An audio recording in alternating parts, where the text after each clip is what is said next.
Assalamualaikum warahmatullahi wabarakatuh. Perkenalkan, kami dari kelompok 1 Program Pendidikan Ilmu Komputer kelas B dari Fakultas Matematika dan Ilmu Pengetahuan Alam Universitas Pendidikan Indonesia. Di sini kami akan menjelaskan mengenai barisan Fibonacci. Sebelumnya, perkenalkan dulu anggota dari kelompok kami.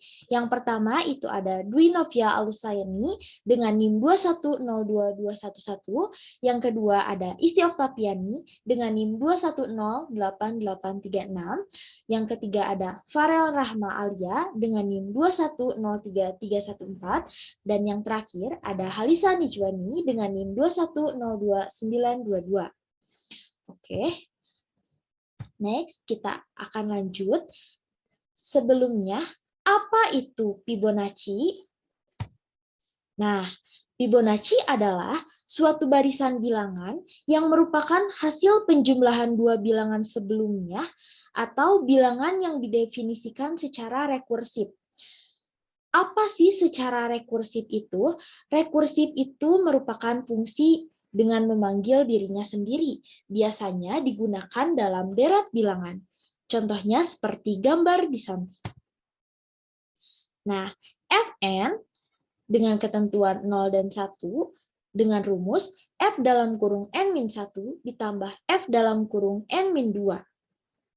Dengan ketentuan jika N sama dengan 0 dan jika N sama dengan 1. Kemudian, ini adalah contoh soal dari barisan Fibonacci. Pada tahun 1202, Leonardo Opisa yang dikenal dengan Fibonacci mengemukakan masalah sebagai berikut. Misalkan, mula-mula ada sepasang kelinci jantan dan betina yang baru lahir. Setiap bulan, kelinci-kelinci yang sudah berumur 2 bulan akan beranak 2 ekor kelinci, yaitu jantan dan betina. Nah, pertanyaannya, carilah banyaknya kelinci setelah 12 bulan, dan secara umum atau setelah N bulan. Untuk penyelesaiannya, pada bulan ke-0 ada satu pasang kelinci. Sebut saja pasangan A. Kemudian, pada bulan ke-1 tetap masih ada satu pasang kelinci. Dengan nama pasangan A, kan yang tadi sudah dimisalkan, karena belum cukup umur, maka dia tidak beranak. Kemudian pada bulan kedua pasangan A mempunyai sepasang anak karena sudah cukup umurnya dan kita akan sebut pasangan B. Jadi total ada 2 pasang kelinci. Kemudian pada bulan ketiga pasangan A mempunyai sepasang anak lagi, sebut saja pasangan C. Tetapi pasangan B belum punya anak. Kenapa? Karena belum cukup umur, belum 2 bulan si pasangan B-nya itu. Jadi total ada 3 pasangan. Nah, pada bulan keempat, pasangan A mempunyai sepasang anak lagi, sebut saja pasangan D. Dan pasangan B juga mempunyai sepasang anak, sebut saja pasangan E. Dan total 5 pasang kelinci dan sampai seterusnya. Nah, pertanyaannya kan kita akan mencari yang ke-12 bulannya. Kemudian, anak kelinci yang lahir pada tiap bulan ke N dinyatakan dalam tabel sebagai berikut.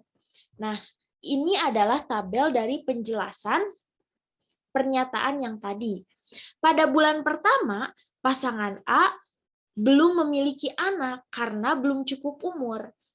Nah, pada bulan kedua, pasangan A memiliki anak, sebut saja pasangan B.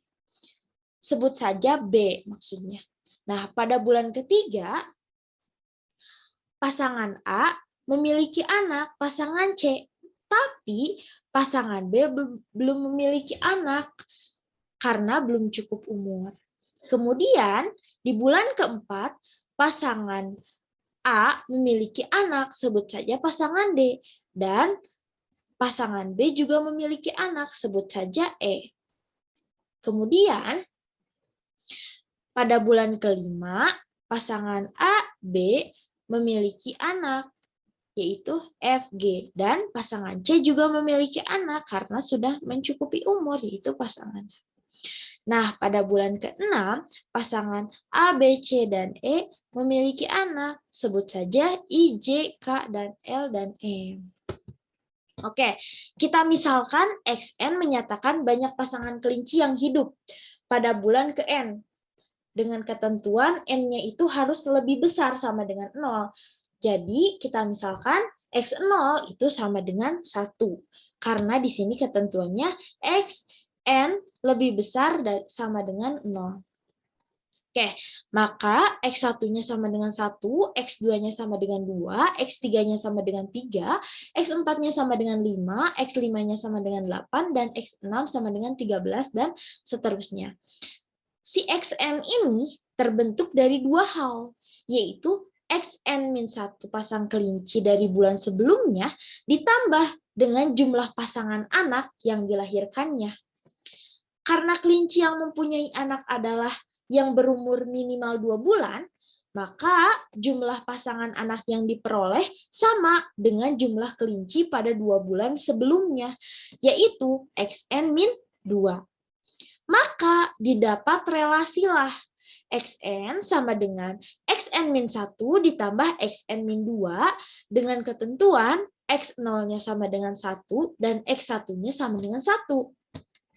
Secara lebih mudahnya, jadi untuk menghitung X2 ini, itu penjumlahan dari 1 X1 ditambah X0, yaitu 1 ditambah 1 sama dengan 2. Karena arti dari Fibonacci ini merupakan penjumlahan dari dua nilai sebelumnya. Nah, kemudian untuk mencari X3, itu penjumlahan dari X2 dan 1. 2 ditambah 1 itu sama dengan 3. Kemudian, untuk mencari X4 sama dengan 5, itu gimana? Itu penjumlahan dari X2 ditambah X3, yaitu 5. Dan seterusnya sampai ke X12. Nah, relasi ini disebut apa? Relasi ini disebut dengan relasi Fibonacci. Dan XI-nya ini, nah X1, X2, X3, X4, X5, X6, itu disebut dengan barisan Fibonacci. Oke. Nah, penjelasan dari barisan Fibonacci, untuk membentuk barisan Fibonacci, ini tentukan dua suku pertama sebagai X0 sama dengan 1 dan X1 sama dengan 1. Kemudian, tentukan suku ke-N sebagai jumlah dari dua suku sebelumnya, yaitu XN sama dengan XN-1 ditambah XN-2. Jadi, pertama-tama kita harus tentukan dulu dua suku pertamanya. Nah, barulah bisa dijumlahkan dari dua suku sebelumnya. Jadi, dimisalkan suku keduanya adalah 2, maka sama dengan dua suku sebelumnya itu pasti 1 ditambah 1. Nah, suku ketiga adalah 3, maka sama dengan 2 plus 1 dan seterusnya. Nah, rumus tersebut itu bisa dikatakan sebagai rekursif karena sejumlah N-1 suku pertama harus dihitung sebelum suku ke N dapat dihitung.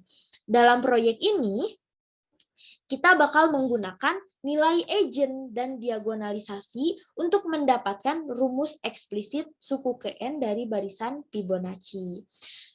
Untuk penjelasan selanjutnya akan diteruskan oleh saudari Farel Rahma Alia. Mari kita lanjutkan ke latihan soal. Soal yang pertama, A. Hitung 10 suku pertama dari barisan Fibonacci yaitu, nah untuk menemukan barisan Fibonacci, yang harus kita lakukan adalah menjumlahkan dua deret angka sebelumnya. Misalkan di sini ada X0 sama dengan 1, X1 sama dengan 1, maka kita lakukan untuk mencari X2, yaitu menjumlahkan dua deret angka sebelumnya, yaitu 1 ditambah 1. Dan begitu pun seterusnya. Jika kita akan mencari X3, yang kita lakukan adalah menjumlahkan dua deret sebelumnya, yaitu menjumlahkan suku X2 dan X1, 2 ditambah 1 sama dengan 3, begitupun seterusnya. Di sini ada rumusnya, misal kita akan mencari X10, Xn sama dengan Xn-1 tambah Xn-2. Misalkan kita akan mencari suku ke-10 atau X10, Maka kita mencari X10 sama dengan X10 dikurang 1 ditambah X10 kurangi 2. Di sini kita lebih jelasnya.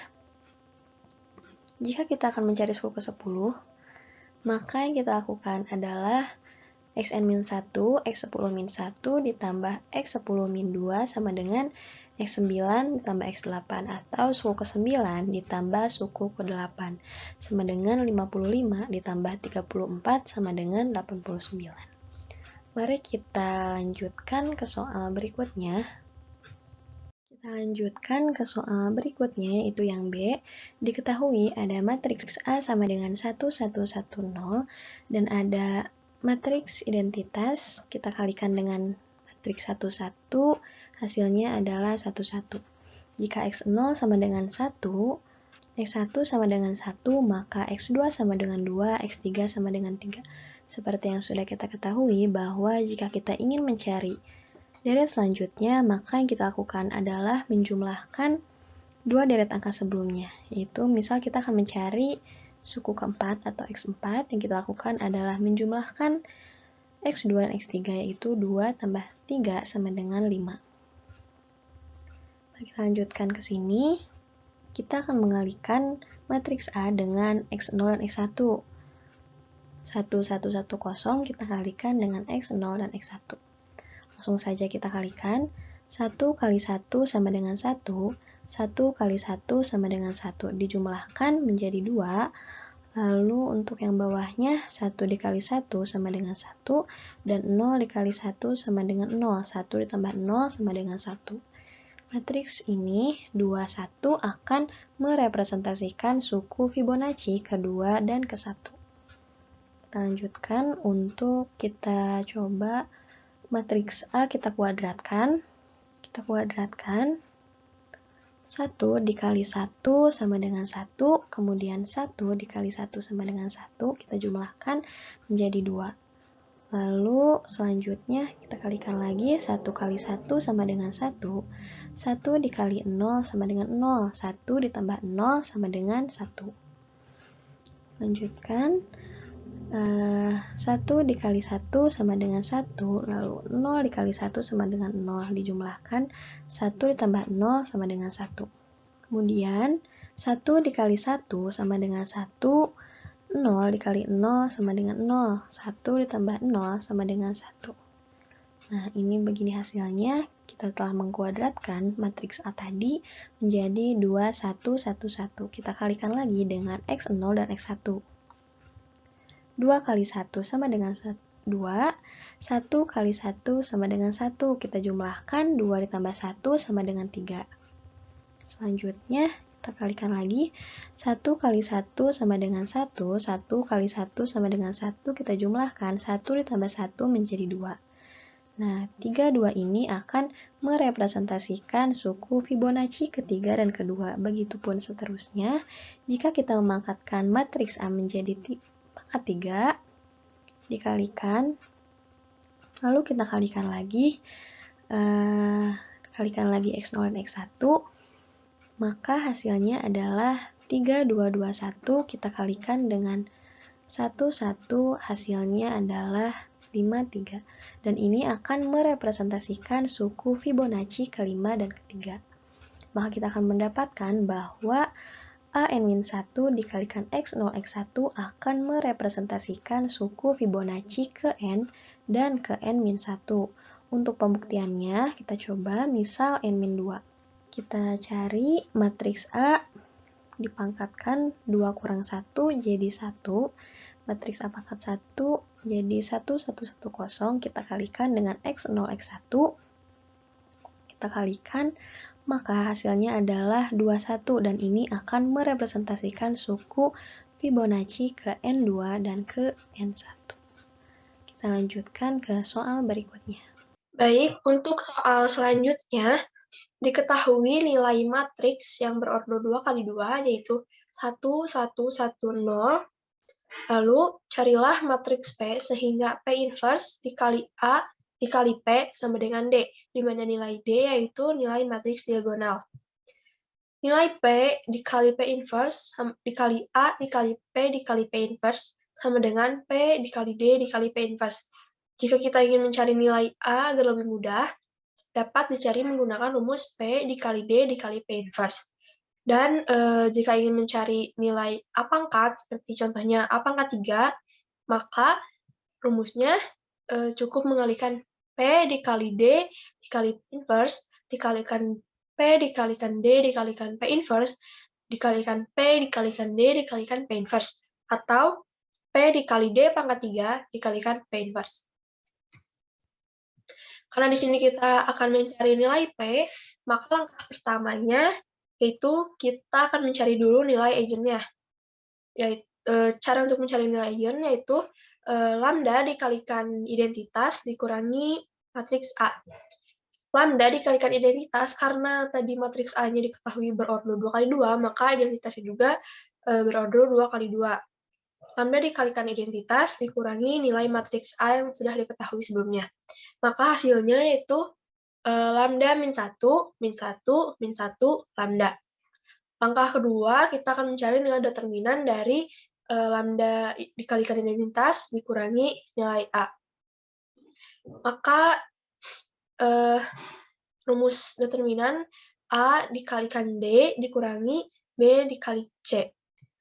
Didapatkan persamaan karakteristik di sini, persamaan karakteristiknya. Lalu setelah mendapatkan persamaan karakteristik dari nilai determinan, kita lanjut mencari akar-akar karakteristiknya atau nilai-nilai eigennya dengan cara memfaktorkan persamaan karakteristik tersebut. Lalu didapatkan hasil yaitu lambda 1 sama dengan 1 ditambah akar 5 per 2, dan lambda 2 sama dengan 1 min akar 5 per 2. Setelah mendapatkan nilai eigen, langkah selanjutnya yaitu kita mencari vektor eigennya dengan cara memasukkan nilai lambda di sini ke dalam matriks ini. Matriks dari lambda dikalikan identitas dikurangi A. Setelah nilai lambda ini dimasukkan ke dalam matriks ini, disubstitusikan, lalu setelahnya kita akan melakukan persamaan dengan eliminasi Gauss. Setelah dilakukan eliminasi Gauss, maka akan didapatkan nilai vektor eigennya. Untuk lambda 1, maka vektor eigennya yaitu 1 ditambah akar 5 per 2, 1. Dan untuk lambda 2 didapatkan vektor eigennya 1 min akar 5 per 2, 1. Hingga kita dapat membuat matriks V, di mana matriks V itu merupakan nilai-nilai dari vektor eigen. Untuk vektor eigen yang pertama ditaruh di kolom pertama, dan vektor eigen yang kedua ditaruh di kolom kedua. Setelah mendapatkan nilai P, maka kita akan mencari nilai P inverse-nya. Untuk nilai P inverse-nya tinggal dimasukkan ke dalam rumus, dan akan mendapatkan hasil seperti berikut. Akar 5 per 5, min 5 ditambah akar 5 per 10, min akar 5 per 5, 5 ditambah akar 5 per 10. Maka setelah didapatkan nilai P inverse, A dan juga P, kita dapat mencari nilai D. Untuk mencari nilai D, cukup dikalikan P inverse dikali A dikali P. Dimasukkan nilainya P inverse dikali A, lalu dikalikan matriks P. Maka didapatkan hasil untuk matriks D ini, yaitu 1 ditambah akar 5 per 2, 0, 0, 1, min akar 5 per 2. Setelah itu kita dapat mencari nilai A tadi.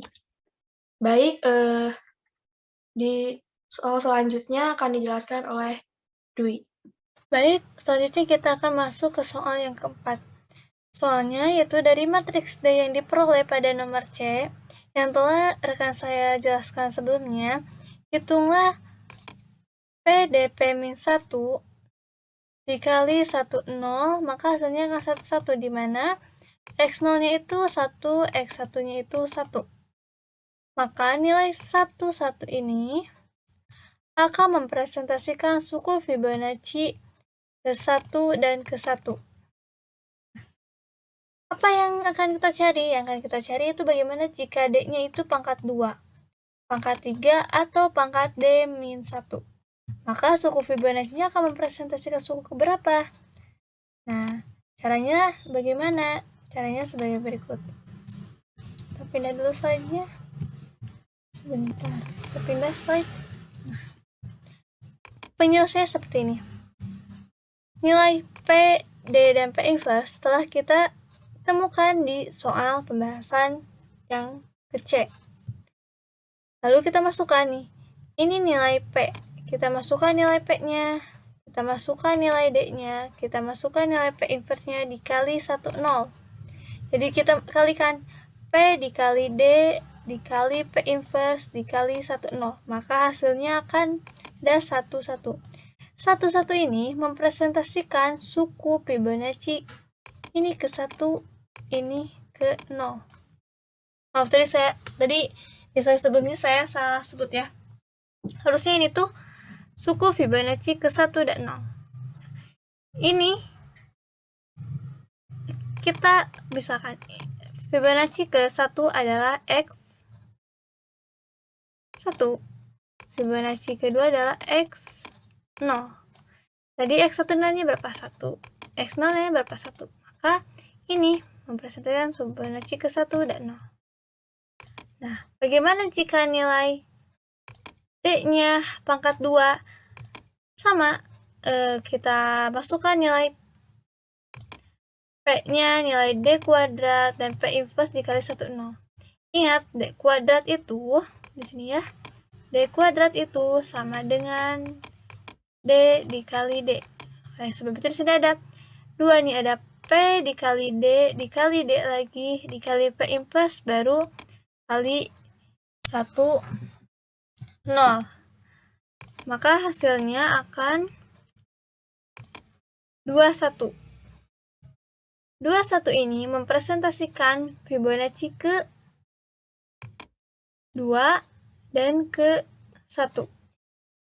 Seperti itu. Lalu bagaimana jika D-nya 3? Jika D-nya 3 juga sama, masukkan nilai P, D, dan P inverse-nya. Jangan lupa ini D pangkat 3, artinya D kali D kali D. Maka setelah dikalikan dengan 1, 0, didapat hasil 32. 32 ini mempresentasikan suku Fibonacci ke 3 dan ke 2.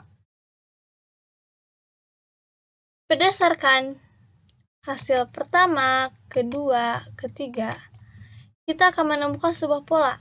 Sebelumnya ini salah ya, ini keliru, polanya Pak ini. Kita akan menemukan sebuah pola. Pola yang pertama yaitu N-1. Ini pola yang pertama. Lalu pola yang kedua adalah N-2. Jadi di sini kita menemukan pola PD. Jadi jika PD pangkat N-1 dikali P inverse dikali 1, 0, ini akan mempresentasikan suku Fibonacci ke N-1 dan N-2. Kita buktikan. Kita hapus dulu. Kita hapus. Lihat, kita misalkan N sama dengan 2. Kita masukkan ke nilai D. Tadi kan D-nya tuh N pangkat min 1. Masukkan nilai N-nya 2 ke sini. Maka didapat ini. Didapat hasil D ini. Ini itu sama dengan P D P inverse. Kenapa? 2 kurangi 1 sama dengan 1.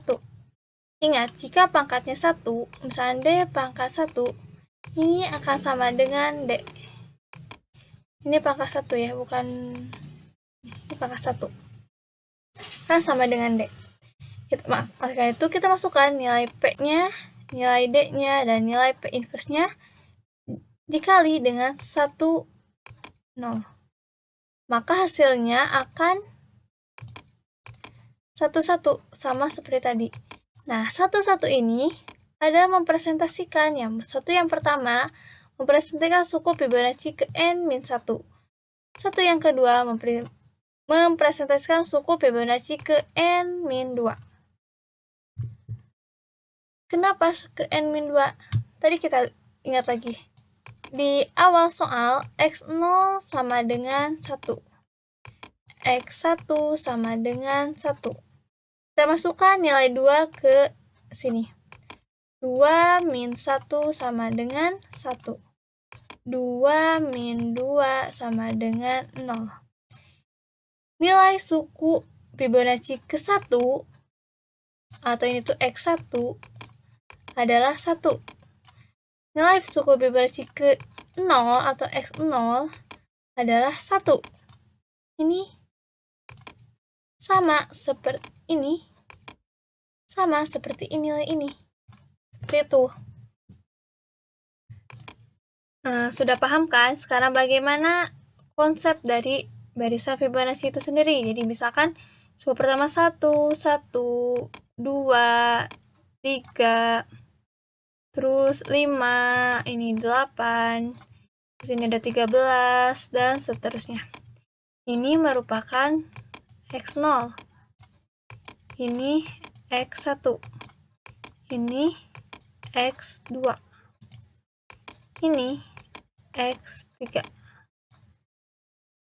Ini x4, dan seterusnya. Jadi kenapa ini satu-satu? Ya, karena x0, x1-nya adalah 1, 1. Jadi ini mempresentasikan n-1, n-2. Nah, seperti itu. Untuk soal yang nomor D ini. Oke, selanjutnya yaitu ada soal E, F, dan G. Ini setiap soal ini saling berhubungannya. Untuk yang E, di sini kita diminta untuk mencari nilai suku barisan Fibonacci ke 100 dan ke 20 menggunakan formulasi yang diperoleh dari, ini bukan nomor E ya, maaf. Ini harusnya nomor D. Ini D. Lalu yang F, ini kita akan membahas search ke program komputer untuk mencari suku ke N, yaitu untuk mencari N yang 100 dan 200 ini. Dengan yang pertama, X0-nya 1, X1-nya 1, sedangkan yang G ini, X0-nya A dan X1-nya sama dengan B. Kita langsung saja lihat kode programnya seperti apa. Nah, untuk kode program yang pertama, di mana nilai X0-nya sama dengan 1 dan X1-nya sama dengan 1 adalah seperti ini gitu. Kita lihat dulu. Ini saya menggunakan dua jenis library, yaitu std.h dan stdlib.h. Lalu di sini ada inMine. Di sini saya menggunakan dua jenis variabel dengan tipe data integer, yaitu i dan n. N ini untuk memasukkan banyaknya deret Fibonacci, dan ini untuk nanti membantu kita di perulangan. Di sini saya menggunakan perulangan while dalam kurung i. Kita hapus dulu sebentar biar tidak menghalangi. Nah, while ketika dia dapat nilai 1, maka double fn ini merupakan suatu tipe data ya. Tipe data untuk variabel fn, fo sama dengan 1, f1 sama dengan 1. Fo ini merupakan xo dan f1 ini merupakan x1. Jadi kita akan diminta yang pertama itu memasukkan banyaknya deret Fibonacci. Lalu setelah itu akan ada kondisi. Nah, jika nilai yang kita masukkan sama dengan 0, artinya jika nilai n-nya sama dengan 0, maka program akan memprint atau akan mencetak nilai FO. Dan jika nilai n-nya sama dengan 1, maka program akan mencetak nilai FI. FO ini kan nilainya 1, FI ini adalah nilai 1 juga. Namun, di sini ada perulangan. For I sama dengan 1, I-nya kurang N, dan I plus plus, ini nilai I-nya artinya ini dikeremankan. Jadi nilai I akan terus bertambah 1. Maka Fn, di sini ada rumus Fibonacci-nya. Fn sama dengan F1 plus F0. Di sini kita inisialisasikan atau deklarasikan F0-nya itu sama dengan F1 dan F1-nya itu sama dengan F0. Ini buat apa sih? agar nilai atau rumus ini ikut bertambah gitu, tidak hanya di F1 dan F0 saja. Jadi ketika perulangannya berulang sekali, 2 kali, maka nilai F1 dan F0 ini juga akan ikut bertambah. Artinya ketika Fn-nya 2, berarti di sini F1-nya akan berubah jadi F2 dan F0-nya akan berubah menjadi F1. Gitu. Lalu di sini ada kondisi lagi nih. Jika nilai n-nya lebih besar dari 1 dan nilai n-nya kurang dari sama dengan 68, maka program akan mencetak nilai Fn di mana tidak akan ada digit angka di belakang koma. Sedangkan jika tidak memenuhi kondisi ini, maka program akan mencetak nilai Fn dengan 13 digit angka di belakang koma. Itu. Kita lihat outputnya seperti apa. Nah, di sini kita masukkan banyaknya dari Fibonacci. Nah, tadi kan yang diminta tuh ada 100 dan 200. Kita masukkan 100 terlebih dahulu. Maka hasilnya adalah seperti ini. Lalu kita masukkan dari 200, maka hasilnya adalah seperti yang terlihat pada layar monitor Anda. Nah, seperti itu. Terus bagaimana untuk yang nilai X0 dan X1-nya itu AB, artinya nilai yang inputan user. Sama saja, untuk nilainya cuman, ini nih, kita lihat, perbedaannya di mana sih? Perbedaannya, ketika perulangan while masuk, maka user akan diminta untuk memasukkan nilai A dan B-nya terlebih dahulu. Setelah itu, maka akan diminta untuk menyimpulkan nilai N.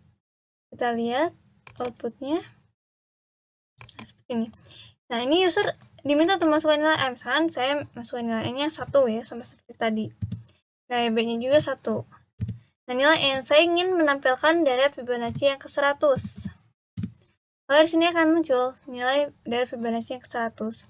Dan ke-200, ini A1, B-nya 1, 200. Maka akan muncul nilai Fibonacci ke-200.